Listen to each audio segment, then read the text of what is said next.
बस अब अमृत का निकलना शेष है महाराज। कहीं ऐसा ना हो कि अमृत असुरों के हाथ लग जाए। मुझे मेरे आराध्य नारायण पर पूर्ण विश्वास है।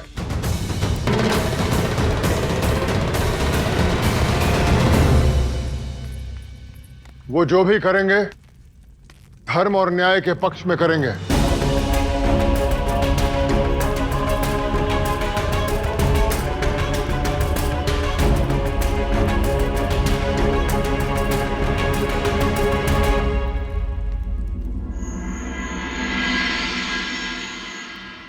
दीदी, जानती हूँ मैं उनसे मिली,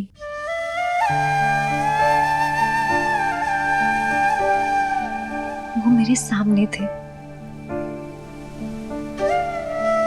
जितनी पास आप है ना, उतनी पास थे वो मेरे। सच्ची? फिर क्या हुआ सती? शब्द नहीं है मेरे पास वर्णन करने के लिए। बताना शुरू करूंगी तो रात से भोर हो जाएगी। अरे तो हमें थोड़ी ना भोर होते ही कोई युद्ध करने जाना है। बताओ ना सती, मुझे सब कुछ जानना है, एक एक बार।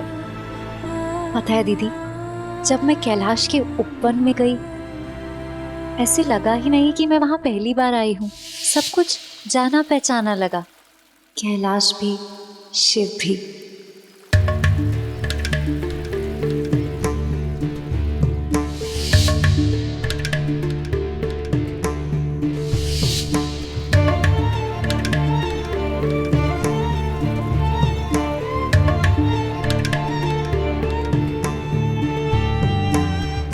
मैं आपका दोषी हूं। आपकी भावनाओं को ठेस पहुंचाई है मैंने। आप दंड बताइए। मैं सज्ज हूं। मैं आपके कंठ पर चंदन और औषधि का लेप लगाना चाहती हूँ।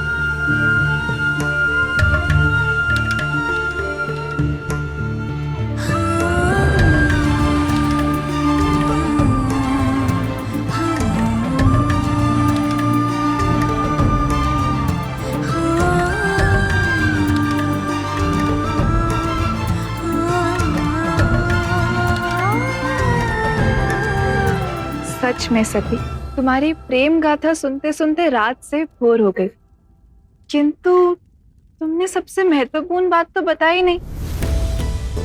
जब तुमने शिव को वो कहा, तो शिव के क्या भाव थे?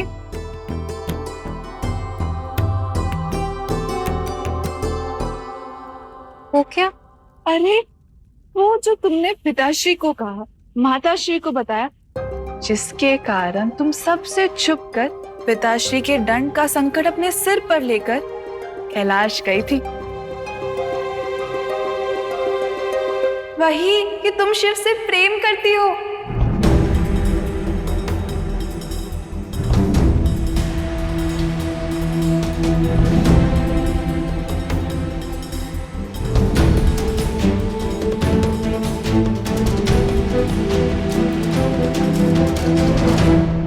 ये क्या कर दिया मैंने? मैं वहां तक गई भी, उनसे मिली भी, परंतु अपने मन की बात ही नहीं बताई। कितनी कठिनाई से उनसे मिली थी। ये क्या मूर्खता कर दी मैंने। कोई बात नहीं सती, शांत हो जाओ। अगली बार जाओगी तब बता देना। अगली बार। हाँ।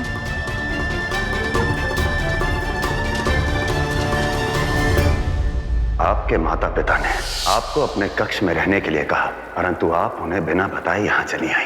हर संबंध की एक मर्यादा होती है और उसे निभाए बिना संबंध नहीं निभ सकता। मिलना तो अवश्य है, परंतु उससे पहले कुछ तैयारियां करनी होंगी।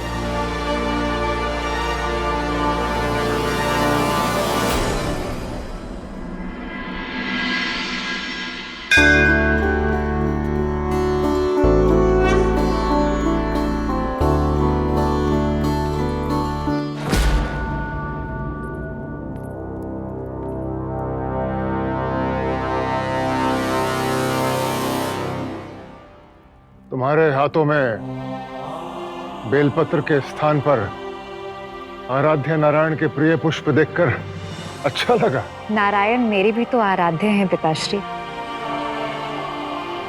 पिताश्री, मैंने आपकी आज्ञा का मान नहीं किया, आपका अनादर किया है, कुछ छिपाया भी है आपसे।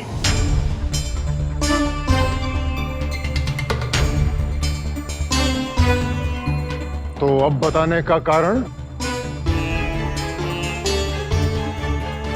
किसी ने मुझे दर्पण दिखाया, समझाया कि माता पिता से विद्रोह स्वीकार है, परंतु विश्वासघात नहीं। जिसने भी तुम्हें यह ज्ञान दिया उसने सत्य ही कहा। कोई महान व्यक्ति प्रतीत होते हैं, मिलकर प्रसन्नता होगी उनसे, जो मेरी पुत्री का इतना श्रेष्ठ मार्गदर्शन कर रहे हैं। कौन है वो महापुरुष? उनसे मिलना ही तो नहीं चाहते आप।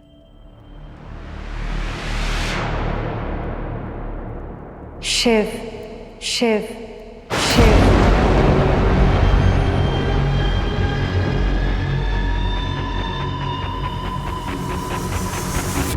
दक्षायणी, इसका क्या अर्थ हुआ? मैं कल रात्रि में कैलाश गई थी शिव से मिलने, आपको बिना सूचित किए, और मैंने शिव के कंठ पर चंदन और औषधि का लेप भी लगाया है।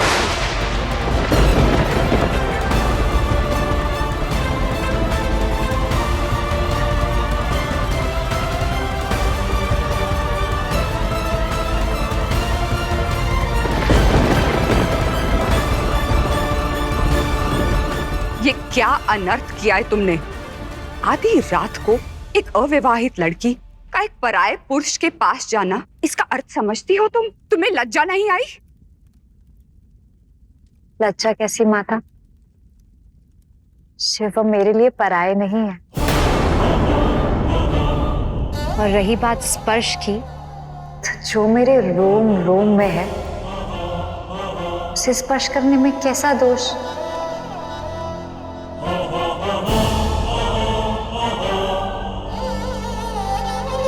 मान, मान दक्षायणी, बस सब एक शब्द भी और नहीं। यह मेरे जीवन का सबसे भयानक स्वप्न है और मेरे लिए जीवन का सबसे सुंदर सत्य।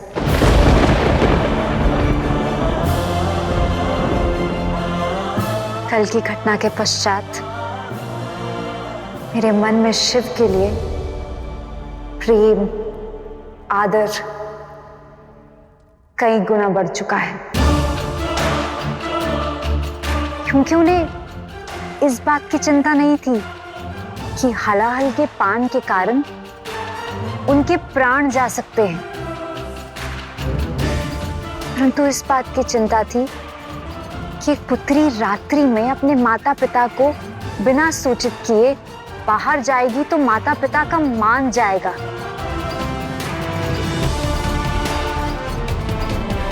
क्रोध था कि मैंने अपने माता पिता के साथ विश्वासघात किया है उनसे मिलने के लिए। ऐसे शिव से प्रेम करना अनुचित कैसे हो सकता है पिताश्री,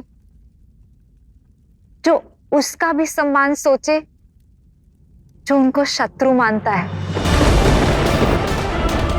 बताइए पिताश्री, इसमें मेरा क्या दोष है? जिस प्रकार आप आराध्य से प्रेम करते हैं, उसी प्रकार शिव से मेरा प्रेम ही मेरी भक्ति है।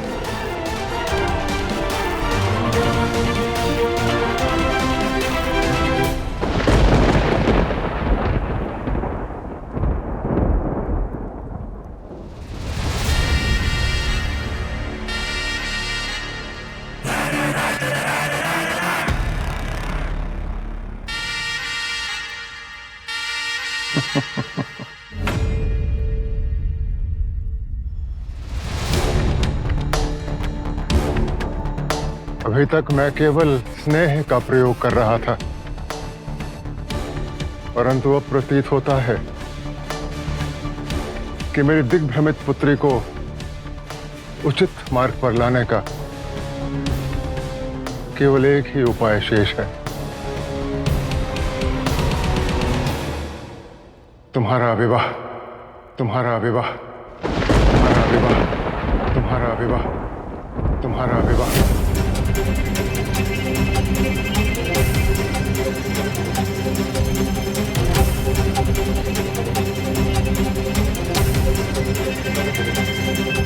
शीघ्र तुम्हारा विवाह कर दिया जाएगा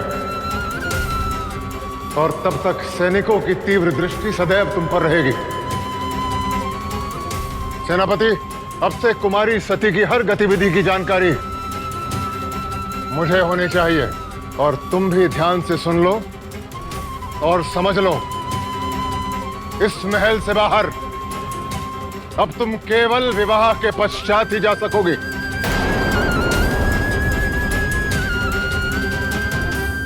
यह अनुचित है पिताश्री, आप ऐसा नहीं कर सकते।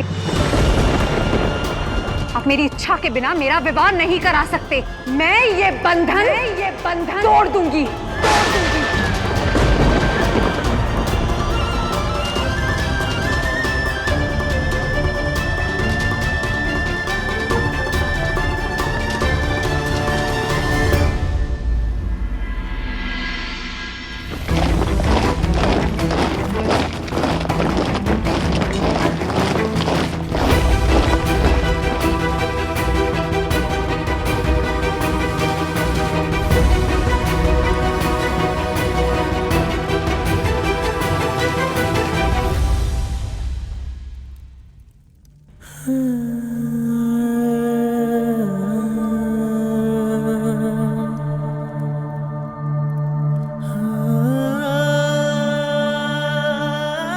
अब मैं विश्वासघात नहीं करूंगी शिव।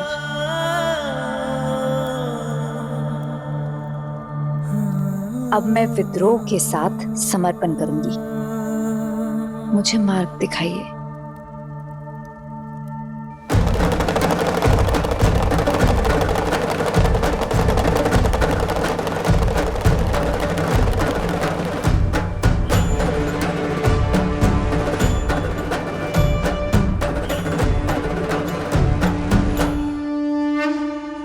आपके माता पिता ने आपको अपने कक्ष में रहने के लिए कहा, परंतु आप उन्हें बिना बताए यहाँ चली आई। हर संबंध की एक मर्यादा होती है और उसे निभाए बिना संबंध नहीं निभ सकता। शीघ्र तुम्हारा विवाह कर दिया जाएगा और तब तक सैनिकों की तीव्र दृष्टि सदैव तुम पर रहेगी। इस महल से बाहर अब तुम केवल विवाह के पश्चात ही जा सकोगी।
आप मेरी इच्छा के बिना मेरा विवाह नहीं करा सकते। मैं ये बंधन तोड़ दूंगी। आर्य, आज तक मैंने आपकी हर बात का समर्थन किया है और हर निर्णय पर समर्पण, पर आज आप मेरी एक बात मान लीजिए, अपनी हट छोड़ दीजिए शिव से शत्रुता का अंत करने में ही हमारा हित है। और आप स्वयं सोचिए, जिसे हमारी पुत्री ने चुना है वो कोई साधारण व्यक्ति नहीं है, वो स्वयं देवों के देव महादेव हैं, जिन्हें ब्रह्मदेव और विष्णु भी अपना आराध्य मानते हैं। एक बात स्मरण रहे प्रसूति, शिव से अपनी शत्रुता के लिए मैं हर सीमा पार कर सकता हूं। शिव शक्तिमान है या सर्वशक्तिमान, इस पर ना मैंने कभी सोचा है और ना सोचूंगा। और फिर चाहे मैं जीतूं, हारूं या समाप्त हो जाऊं, ये संसार सदैव याद रखेगा कि इस ब्रह्मांड में शिव का सबसे बड़ा शत्रु कोई है, तो वो है प्रजापति दक्ष। प्रजापति दक्ष, प्रजापति दक्ष, प्रजापति दक्ष।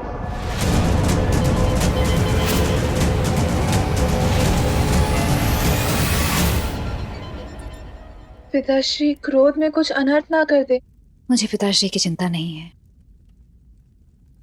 मुझे शिव से मिलने की चिंता है। मुझे शिव के पास जाना होगा, मुझे उन्हें बताना है कि मैं उनसे कितना प्रेम करती हूँ। पर जाऊं कैसे?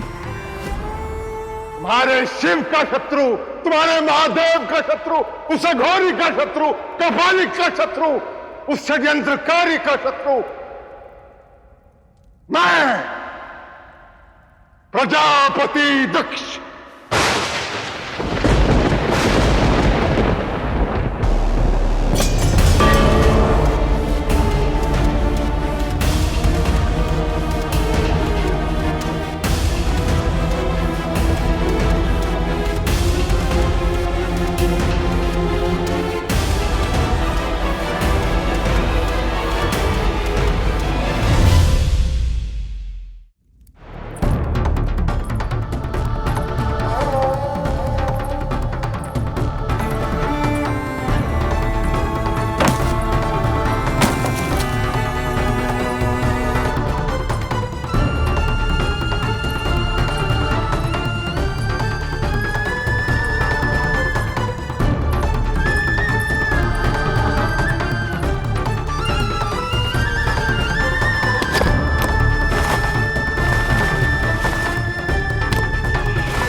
धन्यवाद नंदी, मुझे यहाँ तक छोड़ने के लिए।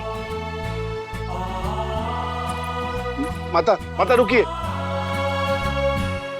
माता, बहुत छोटा हूँ, अधिक योग्य भी नहीं, पर हाँ, आवश्यकता पड़ने पर तलवार के स्थान पर सुई भी काम आती है ना? ये मेरी ओर से आपको श्रद्धा से भरी भेंट है।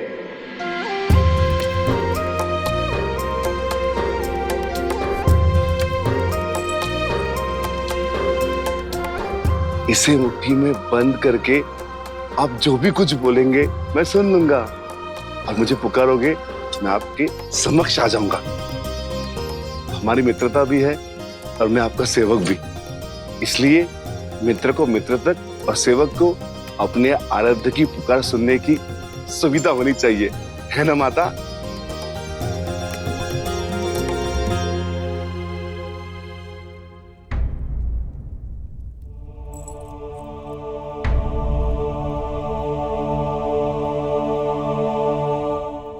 मुझे तुम्हारी आवश्यकता है नंदी, मुझे तुम्हारी आवश्यकता है नंदी, मुझे तुम्हारी आवश्यकता है नंदी।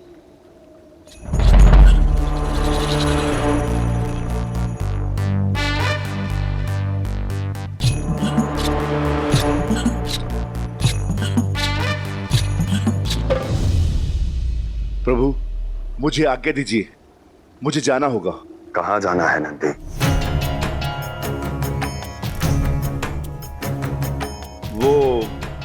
वो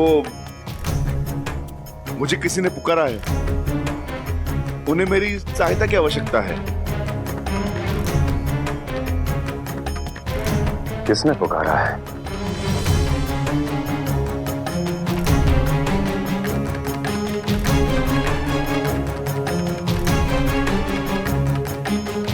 मेरी विनती है आपसे, आज मुझे मत रोकिए। मैंने तुम्हें रोका नहीं, केवल प्रश्न किया है। आज समर्पण के लिए विश्वासघात नहीं, विद्रोह में समर्पण है। आज वही सत्य है। मुझे जाना होगा प्रभु, मुझे जाना होगा।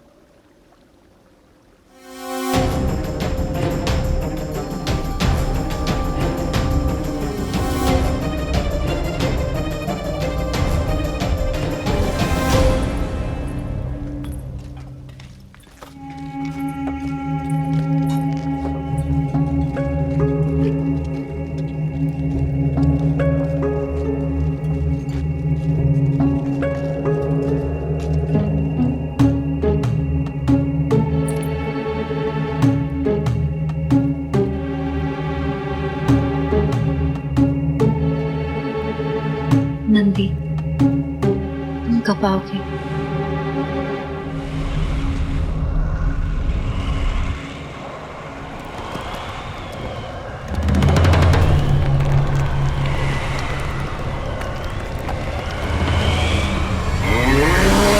ये स्वर किसका है? ऐसा प्रतीत हो रहा है कि कोई चक्रवात आ रहा है, लेकिन आसमान तो एकदम स्वच्छ है।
आप फिर आ गई देवी, परंतु मेरा कंठ कुशल है। मैं आपके कंठ के लिए नहीं, अपनी उत्कंठा के लिए आई हूं। और आपकी इस उत्कंठा का कारण? प्रेम, प्रेम, प्रेम।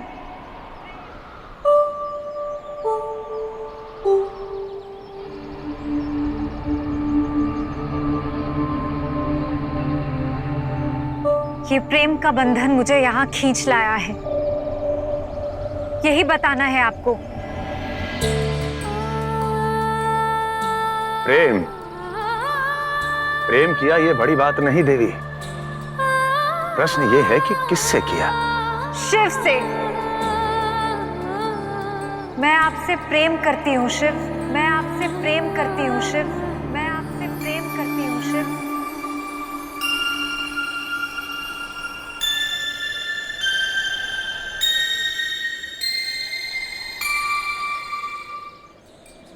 शिव से? परंतु क्यों? क्या इसलिए कि शिव ने अमृत पाने का ज्ञान दिया, या इसलिए कि शिव ने मारुतों को जीवन दान दिया, या फिर इसलिए कि शिव ने चंद्र का शाप काट दिया? देवी सती, शिव ने आपके प्रश्नों का उत्तर तक नहीं दिया। अपने प्रति आपकी चिंता को आपके पिता के प्रति विश्वासघात कहा। आप उस शिव से प्रेम करने लगी हैं? नहीं, संसार उस शिव से प्रेम करता है जिसने हलाहल का ज्ञान दिया, परंतु सती का शिव वो है जिसने हलाहल का पान किया। इंद्र के वज्र से मृत मारुतों को जीवन दान देने वाले शिव को सब पूछते हैं। मेरे शिव वो है जिन्होंने उन बच्चों को माता पिता के प्रेम का दान दिया। अपनी माता की महत्वाकांक्षा से शस्त्र बनकर जन्मे उन बच्चों को संस्कार का भान दिया। संसार उन्हें चंद्रशेखर मानता है जिन्होंने चंद्र को जीवन दान दिया, परंतु मेरे शिव वो हैं जिन्होंने शत्रु के मान को भी सम्मान दिया। मैं प्रेम करती हूं उस शिव से जो भस्म सा पवित्र है और सत्य सा सुंदर, जिन्होंने सती को सत्य का ज्ञान दिया।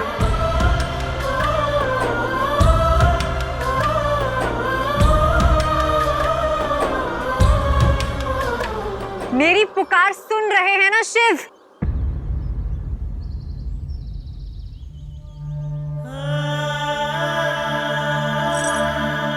प्रेम केवल पुकार पहुंचाना नहीं होता, प्रेम तक पहुंचना भी होता है। कैसे पहुंचेंगे आप?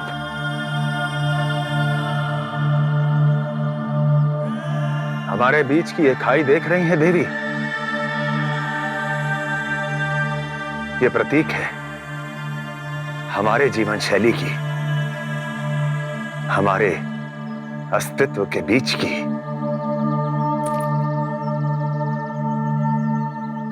जो प्रेम करते हैं, बाधा स्वयं उनका मार्ग बन जाती है। वो प्रेम ही क्या जिसे कोई भी खाई रोक सके, चाहे वो जीवन शैली की हो, समझ की या अस्तित्व की। सती की पुकार पहुंच रही है ना अब तक, तो सती भी पहुंच जाएगी। आप जानती हैं ना देवी, आपके पिता मुझे अपना सबसे बड़ा शत्रु मानते हैं।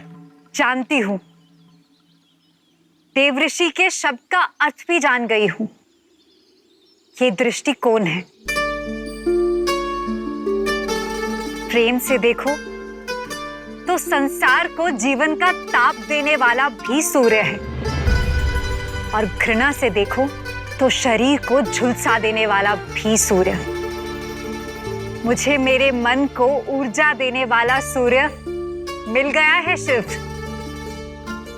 हलाहल विष से अधिक कड़वाहट तो नहीं होगी ना इस शत्रुता में? जब मेरे शिव हलाहल को काट सकते हैं, तो उनकी सती शत्रुता की इस खाई को काट कर आगे बढ़ सकती है। जानती हूं पांव घायल है, पर मन में आनंद है। तलवों से रक्त बह रहा है, पर मन में प्रेम का स्रोत है।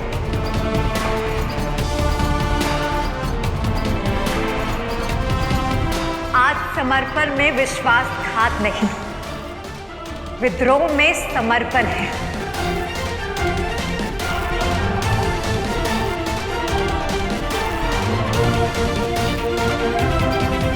मैं आपका दोषी हूं। आपकी भावनाओं को ठेस पहुंचाई है मैंने। आप दंड बताइए। मैं सज्ज हूं। कल आपने मेरा दंड स्वीकारा था, क्या आज मेरा प्रेम स्वीकारेंगे?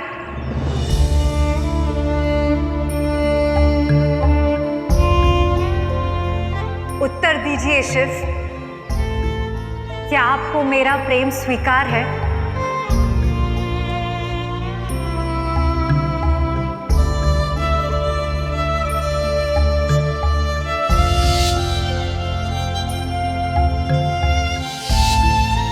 शिव को भला शक्ति से प्रेम ना होगा, अनंत काल से है और अनंत काल तक रहेगा। उत्तर दीजिए शिव, प्रेम है या नहीं?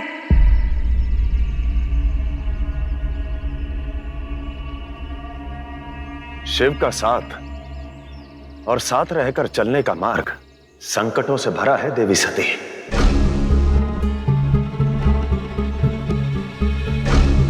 तप, त्याग और तांडव का त्रिशूल है, इस पर चलना कठिन होगा।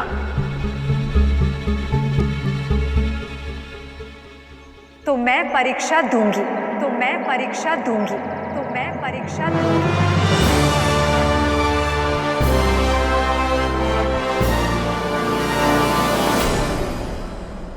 या तो आप मुझे अयोग्य ठहरा दीजिए या तो अपना लीजिए, किंतु परीक्षा से वंचित मत कीजिए, क्योंकि ये प्रेम का अपमान होगा। फिर कहता हूं, सरल नहीं होगा। जो सरलता से मिल जाए वो प्रेम कहां?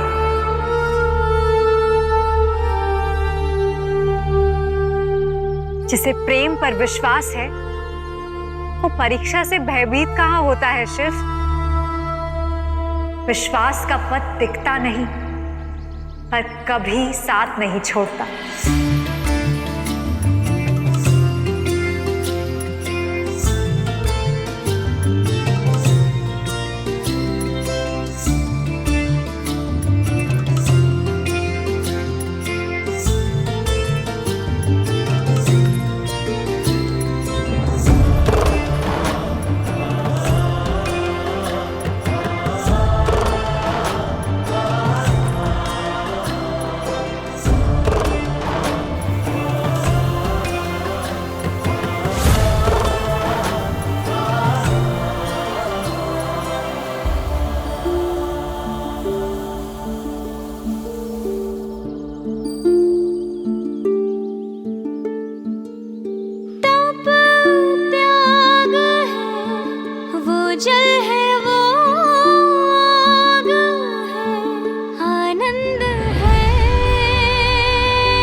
युग युग से बिछड़े हैं और हैं मिले कर्तव्यों के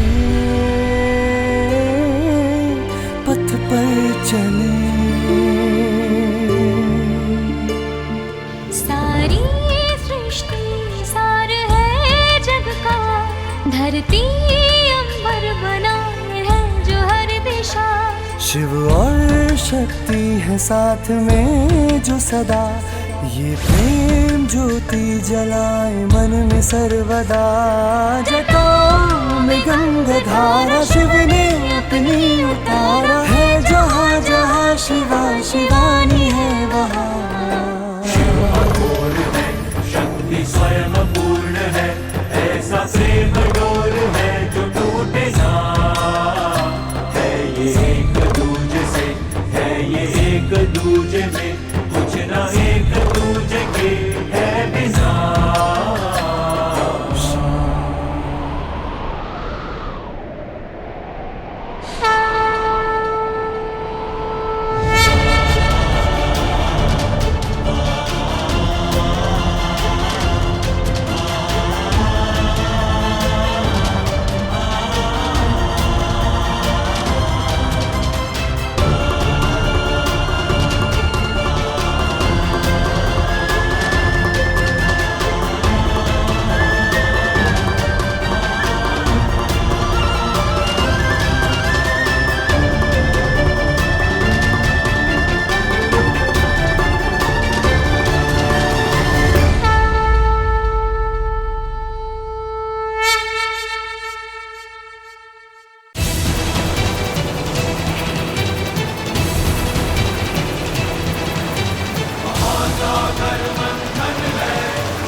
ये क्या हो सकता है इंद्रदेव? हम सबका परिश्रम सफल हुआ। ये अमृत है। अमृत आ गया। हमारे परिश्रम का फल आ गया राजा बलि। हमारा अमृत आ गया। हर हर महादेव।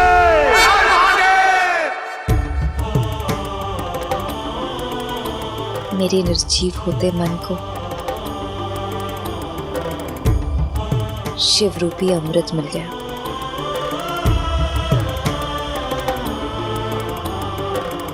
सती का आपके प्रति संपूर्ण समर्पण निश्चित।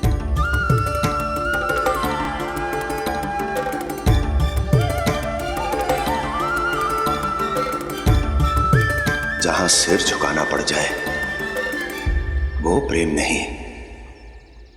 प्रेम में समर्पण का अर्थ अपना संपूर्ण किसी और को अर्पण कर देना नहीं होता।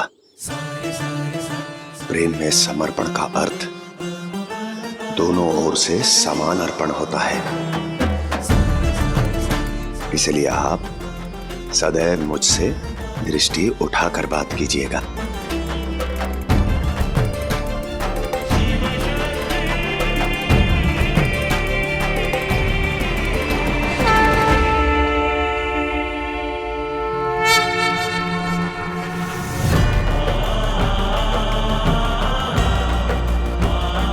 धन्वंतरी, आप अमृत कलश लेकर प्रकट हुए।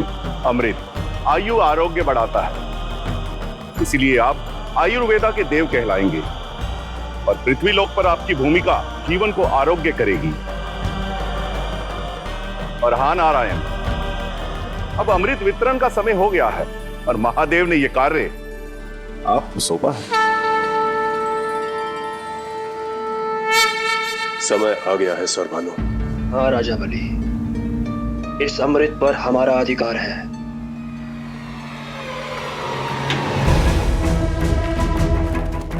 पकड़ो इसे, अन्यथा देवताओं को अमृत नहीं मिलेगा।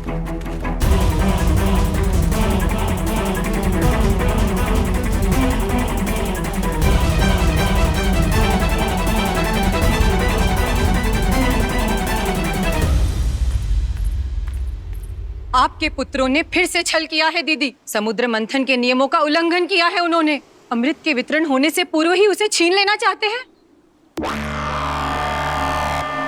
निश्चिंत रहो अदिति, अमृत उसे अवश्य मिलेगा जिसका उस पर अधिकार है।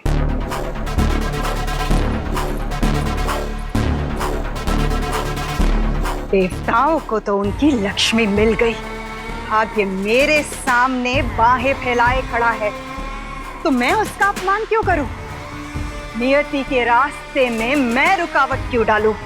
नियति चाहती है कि मेरा राज हो, क्योंकि जब अमृत पान करके मेरे पुत्र अमर हो जाएंगे तब इन तीनों लोकों में मेरा ही तो राज होगा। असुर माता दिति का ही तो राज होगा। असुर माता दिति की जय।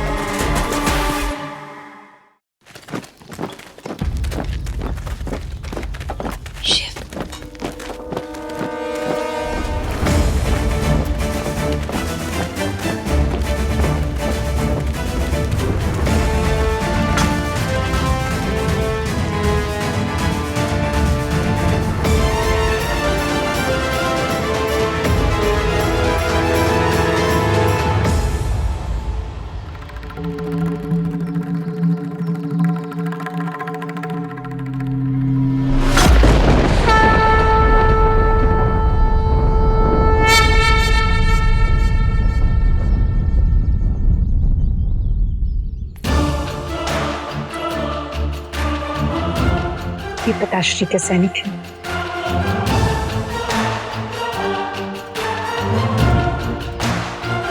जो बल से भयभीत हो जाए वो प्रेम कैसा? और ये सैनिक तो प्रेम के मध्य आए हैं, तो इन्हें प्रेम से ही समझाया जाएगा देवी।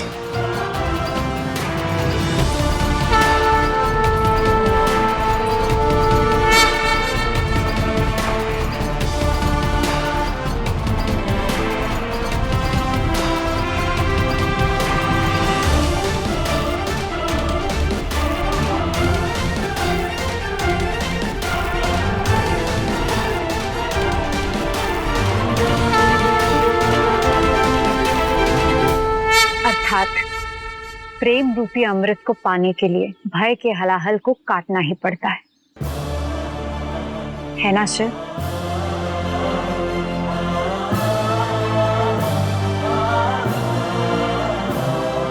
हम ना ही आपके विरुद्ध हैं महादेव और ना ही आपका सामना करने में सक्षम। हम तो प्रजापति दक्ष के आदेश से बंधे हुए हैं और अपने कर्तव्य को निभा रहे हैं। कृपा करें, देवी सती को हमारे साथ भेजने की आज्ञा दें। देवी सती को आदेश देने वाला मैं कौन होता हूं? देवी सती अपनी इच्छा से आई थी, अपनी इच्छा से ही जाएंगी। उनकी इच्छा का अपमान प्रेम का अपमान होगा।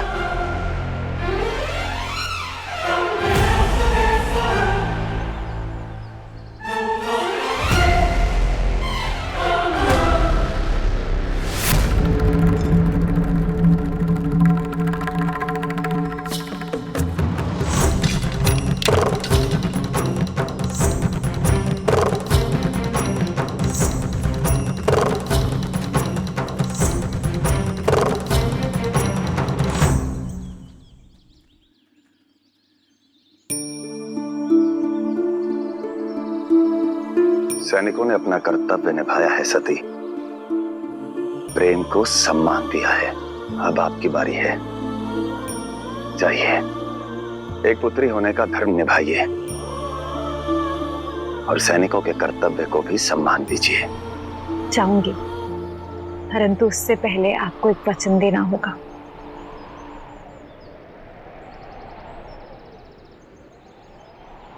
वचन दीजिए कि आप मुझसे विवाह करेंगे, कि आप मुझसे विवाह करेंगे, कि आप मुझसे विवाह करेंगे।